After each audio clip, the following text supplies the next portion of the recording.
ಬೆಂಗಳೂರಿನ ಶ್ರೀರಾಂಪುರದಲ್ಲಿ ರಸ್ತೆ ಮಧ್ಯೆಯೇ ರಸ್ತೆ ಕುಸಿದಿದೆ. ಸುಮಾರು 5 ರಿಂದ 6 ಅಡಿಯಷ್ಟು ಆಳದ ಗುಂಡಿ ಕಾಣಿಸಿಕೊಂಡಿದೆ. ರಸ್ತೆ ಮಧ್ಯದ ಗುಂಡಿಯಲ್ಲಿ ಸುರಂಗ ಮಾದರಿ ಪತ್ತೆಯಾಗಿದೆ. ಕಳಪೆ ಕಾಮಗಾರಿಯಿಂದಾಗಿ ರಸ್ತೆ ಕುಸಿದಿರೋ ಸಾಧ್ಯತೆ ಇದೆ. ಕುಸಿದಿರೋ ರಸ್ತೆಗೆ ಬ್ಯಾರಿಕೇಡ್ ಹಾಕಿ ಸಂಚಾರ ಸ್ಥಗಿತ ಮಾಡಲಾಗಿದೆ. ಗುಂಡಿಗೆ ಮಣ್ಣು ತುಂಬಿ ಮುಚ್ಚಿದ್ದಾರೆ ಪಾಲಿಕೆ ಸಿಬ್ಬಂದಿ.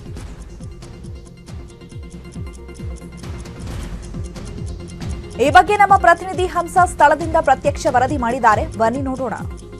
ಶ್ರೀರಾಂಪುರದಲ್ಲಿ ಏಕಾಏಕಿ ಹೊಸದಾಗಿ ಹಾಕಿದಂತ ರಸ್ತೆ ಕುಸಿದು ಹೋಗಿದೆ. ಸ್ಟಾರ್ಟಿಂಗ್ ಅಲ್ಲಿ ಸ್ವಲ್ಪ ಮಟ್ಟಿಗೆ ಇತ್ತು, ಆದ್ರೆ ಈಗ ನೋಡಿದ್ರೆ ನಿಜವಾಗ್ಲೂ ನಾನೇ ಕೆಳಗಡೆ ಇಳಿದ್ರು ಕೂಡ ನಾನೇ ಮುಚ್ಚೋಗುವಷ್ಟು ಇದೆ. ಇಲ್ಲಿ ನೀವಾಗ ನೋಡ್ತಿದ್ದೀರಾ, ನಾನು ಇಲ್ಲಿ ಸ್ಪಾಟ್ ನಲ್ಲೇ ಇದ್ದೀನಿ. ಸ್ಪಾಟ್ ನಲ್ಲಿ ಇದ್ರೆ ಇಲ್ಲಿ ಈಗಾಗಲೇ ಸುಮಾರು 3 ರಿಂದ 4 ಅಡಿಗಳಷ್ಟು ಈ ಒಂದು ಆಳವಾಗಿ ಬಿದ್ದಿರುವಂತದ್ದು. ಈಗ ಇಲ್ಲಿರುವಂತದ್ದು ಅನೇಕ ಬೇರೆ ಕಡೆಗಳಿಂದ ಕಲ್ಲುಗಳನ್ನ ತಂದು ಇಲ್ಲಿ ಹಾಕಿದ್ದಾರೆ, ಆದ್ರೆ ಇನ್ನೂ ಕೂಡ ಇದು ಒಳಗಡೆ ಆಳ.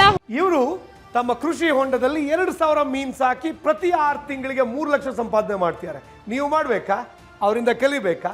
ಫ್ರೀಡಮ್ ಆಪ್ ಅನ್ನ ಈಗಲೇ ಡೌನ್ಲೋಡ್ ಮಾಡಿ. ಹೋಗ್ತಾನೆ ಇದೆ, ಅಲ್ಲಿ ಪಕ್ಕದಲ್ಲೇ ಕೂಡ ಮ್ಯಾನ್ ಹೋಲ್ ಇದೆ.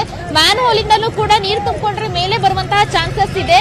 ಸೊ ಈಗಾಗಲೇ JCB ತಂದು ಇಲ್ಲಿ BBMP ಇಂದ ಒಂದು ಕೆಲಸವನ್ನ ಆರಂಭ ಮಾಡ್ತಿದ್ದಾರೆ. ನಮ್ಮ BBMP ಅಧಿಕಾರಿಗಳು ಎಷ್ಟು ಚೆನ್ನಾಗಿ ಕೆಲಸ ಮಾಡ್ತಾರೆ ಅನ್ನೋದಕ್ಕೆ ಇದೇನೆ ನೋಡಬಹುದು. ಇದೇ ಒಂದು ಸಾಕ್ಷಿಯಾಗಿದೆ. ಕಳಪೆ ಕಾಮಗಾರಿಗಳನ್ನ ಮಾಡದೆ ಸರಿಯಾಗಿ ಕೆಲಸ ಮಾಡಿದ್ರೆ ನಮ್ಮ ಬೆಂಗಳೂರಿನ ರೋಡ್ಗಳು ಕೂಡ ಚೆನ್ನಾಗಿರುತ್ತೆ. ಸೊ ಜನರು ಕೂಡ ಸೇಫ್ಟಿಯಾಗಿ ಓಡಬಹುದು ಅಂತ ಹೇಳ್ಬೋದು. ಕ್ಯಾಮ್ರಾ ಪರ್ಸನ್ ವೆಂಕಟೇಶ್ ಪ್ರಲು ಜೊತೆ Hamsa Shyamala, news 18 Kannada, Bengaluru. Silicon city ಬೆಂಗಳೂರಲ್ಲಿ ವರುಣನ ಆರ್ಭಟ ಜೋರಾಗಿದೆ. ನಿರಂತರವಾಗಿ ಸುರಿಯುತ್ತಿರೋ ಧಾರಾಕಾರ ಮಳೆಗೆ ಜನರು ತತ್ತರಿಸಿ ಹೋಗಿದ್ದಾರೆ. Majestic, KR market, corporation circle, Basavanagudi, Jayanagar, Chamarajpet ಸೇರಿದಂತೆ ಹಲವೆಡೆ ಭಾರೀ ಮಳೆ ಆಗ್ತಾ ಇದೆ. ಮಳೆಯಿಂದಾಗಿ ವಾಹನ ಸವಾರರು ಪರದಾಡಿದ್ರು. ಅಲ್ಲದೆ ತಗ್ಗು ಪ್ರದೇಶಗಳಿಗೆ ನೀರು ನುಗ್ಗಿದ್ದು ಜನಜೀವನ ಸಂಪೂರ್ಣವಾಗಿ ಅಸ್ತವ್ಯಸ್ತವಾಗಿದೆ. ಇನ್ನು ಬೆಂಗಳೂರು ಸೇರಿದಂತೆ ದಕ್ಷಿಣ ಒಳನಾಡು, ಉತ್ತರ ಒಳನಾಡಿನಲ್ಲಿ ಇನ್ನೂ 5 ದಿನಗಳ ಕಾಲ ಭಾರೀ ಮಳೆಯಾಗಲಿದೆ ಅಂತ ಹವಾಮಾನ ಇಲಾಖೆ ಮುನ್ಸೂಚನೆ ನೀಡಿದೆ.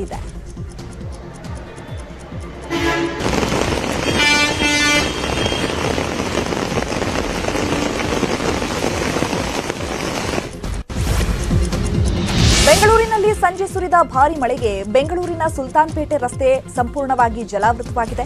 ಚಿಕ್ಕಪೇಟೆಯಿಂದ ಕಾಟನ್ಪೇಟೆಗೆ ಸಂಪರ್ಕ ಕಲ್ಪಿಸುವ ಸುಲ್ತಾನ್ಪೇಟೆ ರಸ್ತೆ ಸಂಪೂರ್ಣವಾಗಿ ಜಲಾವೃತವಾಗಿತ್ತು. ಸತತ ಮಳೆಯಿಂದಾಗಿ ಸುಮಾರು 1 ಕಿಲೋಮೀಟರ್ ಉದ್ದದ ರಸ್ತೆ ಜಲಾವೃತ ಆಗಿದ್ದು, ಸುಲ್ತಾನ್ಪೇಟೆ ರಸ್ತೆಯಲ್ಲಿ 1 ಅಡಿಯಷ್ಟು ನೀರು ನಿಂತು ಅವಾಂತರ ಸೃಷ್ಟಿಯಾಗಿದೆ. ಬೆಂಗಳೂರಿನಲ್ಲಿ ನಿರಂತರವಾಗಿ ಸುರಿತಾ ಇರುವಂತಹ ಮಳೆಗೆ ಸಾಕಷ್ಟು ಕಡೆ ಅವಾಂತರಗಳಾಗ್ತಾ ಇರುವಂತದ್ದು. ಇವತ್ತು ಕೂಡ ಸಂಜೆ ಬಳಿಕ ಭಾರಿ ದೊಡ್ಡ ಪ್ರಮಾಣದಲ್ಲಿ ಮಳೆಯಾಗಿತ್ತು. ಹಿನ್ನೆಲೆಯಲ್ಲಿ ಚಿಕ್ಕಪೇಟೆ ಬಳಿ ಇರುವಂತಹ ಸುಲ್ತಾನ್ಪೇಟೆ ಮುಖ್ಯ ರಸ್ತೆ ಏನಿದೆ ಸಂಪೂರ್ಣವಾಗಿ ಜಲಾವೃತಗೊಂಡಿರುವಂತದ್ದು. ಚಿಕ್ಕಪೇಟೆ ಮೆಟ್ರೋ ಸ್ಟೇಷನ್ ಬಳಿ ಇರುವಂತಹ ಅಂದ್ರೆ ಕಾಟನ್ಪೇಟೆಗೆ ಸಂಪರ್ಕ ಕಲ್ಪಿಸುವಂತಹ ಸುಲ್ತಾನ್ಪೇಟೆ ಮುಖ್ಯ ರಸ್ತೆಯಲ್ಲಿ ಸಂಪೂರ್ಣ ಇಡೀ ರಸ್ತೆ 1 ಕಿಲೋಮೀಟರ್ ಉದ್ದದ ರಸ್ತೆಗೆ ನೀರು ತುಂಬಿ ಕೆರೆಯಂತಾಗಿರುವಂತದ್ದು. ಸುಮಾರು 4 ಅಡಿ ನೀರು ನಿಂತಿತ್ತು ಅನ್ನುವಂತ ಒಂದು ಮಾಹಿತಿಯನ್ನ ಇಲ್ಲಿನ ಸ್ಥಳೀಯ ವರ್ತಕರು ಕೊಡ್ತಾ ಇರುವಂತದ್ದು. ಸದ್ಯಕ್ಕೆ ಸುಮಾರು 1-1.5 ಅಡಿಯಷ್ಟು ನೀರು ರಸ್ತೆ ಮೇಲೆ ನಿಂತಿದೆ. ಪ್ರತಿ ಬಾರಿ ಮಳೆ ಬಂದಂತಹ ಸಂದರ್ಭದಲ್ಲಿ ಇದೇ ರೀತಿಯಾಗಿರುವಂತಹ ಪರಿಸ್ಥಿತಿ ಇಲ್ಲಿ ನಿರ್ಮಾಣ ಆಗುತ್ತೆ ಅಂತ ಹೇಳ್ತಿದ್ದಾರೆ. ಇದ್ರ ಬಗ್ಗೆ ಇಲ್ಲಿನ ಸ್ಥಳೀಯರನ್ನ ಮಾತಾಡ್ಸೋಣ, ಅವ್ರು ಏನ್ ಹೇಳ್ತಿದ್ದಾರೆ ಅನ್ನೋದ್ರ ಬಗ್ಗೆ. ಚಿಕ್ಕದೊಂದು ಆಟೋ ಬಂದ್ರು ಗಾಡಿಗಳೆಲ್ಲ ಬೀಳ್ತವೆ. ಆಟೋಗಳು ಹಾಳಾಗಿದೆ, ಗಾಡಿಗಳು ಹಾಳಾಗಿದೆ, ಜನ ಅಂತೂ ಬರಕ್ಕೆ ಆಗಲ್ಲ. ಇದು ಮೇನ್ ಪ್ರಾಬ್ಲಮ್. ಅಂದ್ರೆ ಈಗಿನ ಟೆಕ್ನಾಲಜಿ ಪ್ರಕಾರ ರೋಡ್ ಏನೋ ನಾವು ಮಾಡಿದ್ರೆ ಹೋಗ್ಬೋದು. ಸುಮ್ಮನೆ ಸೈಡಲ್ಲಿ ಮಣ್ಣು ತೆಗಿತೀವಿ, ನಾವು ಮಾಡ್ತೀವಿ ಅಂದ್ರೆ ಇದು ಆಗ್ದಿಲ್ಲ ಕೆಲಸ. ಆಗಿನ ಜನರೇಷನ್ ಈಗಿನ ಜನರೇಷನ್ ತುಂಬಾ ಜಾಸ್ತಿ ಆಗಿದೆ. ಕಮರ್ಷಿಯಲ್ ಅಂಗಡಿ ಜಾಸ್ತಿ ಆಗಿದೆ. ಇದು ಮೇನ್ ಪ್ರಾಬ್ಲಮ್. ಇಲ್ಲಿನ ವರ್ತಕರು ಹೇಳ್ತಾ ಇರುವಂತದ್ದು. ಕ್ಯಾಮರಾ ಪರ್ಸನ್ ಶ್ರೀನಿವಾಸ್ ಜೊತೆ ಅಶೋಕ್ ಮುಲ್ಕಿ, ನ್ಯೂಸ್ 18 ಕನ್ನಡ, ಬೆಂಗಳೂರು.